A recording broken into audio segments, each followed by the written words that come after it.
Hi, today we'll be talking about Illustrator's Shape Builder tool. So we're gonna try and recreate this shape. Let's get it out of the way. And let's start with an ellipse. Click Shift and drag to get a perfect circle. Now I'm gonna select the line tool. Let's give it a black stroke so it would show.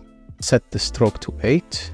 Go to Object, Expand, and click OK. This will basically convert the line into a shape. Let's go to Object, Transform, Rotate, 45 degrees, copy. And while this shape is selected, click Command D on Mac, Control D on Windows to duplicate. Now we select all objects and go to the Shape Builder tool.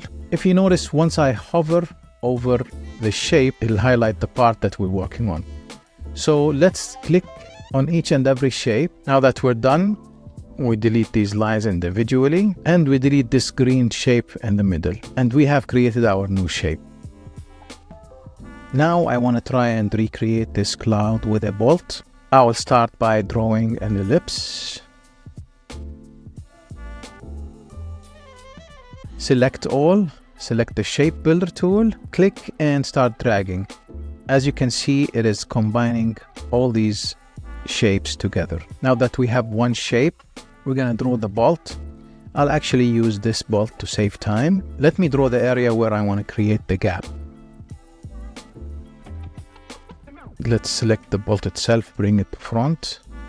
Let's do some adjustments here.